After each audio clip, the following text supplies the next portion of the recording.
ஸல்லல்லாஹு சொன்னாங்க. அது மட்டும் இல்லை, வேற ஒரு ஹதீஸில் அல்லாஹ்வின் தூதர் சொல்லும்போது, இன்னல்லாஹ வ மலாயிகத்துஹு யுஸல்லூன அலல் முத்தஸஹிரீன், சஹர் செய்யக்கூடியவங்களுக்கு, சஹர் உணவை உண்ணக்கூடியவர்கள் மீது அல்லாஹுவும் வானவர்களும் ஸலவாத்து சொல்கின்றார்கள். ஸலவாத்தினுடைய அர்த்தம் என்னங்க?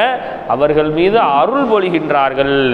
மலக்குமாருங்க ஸலவாத் சொன்னால் நமக்காண்டி பாவ மன்னிப்பு தேடுறாங்கன்னு அர்த்தம்.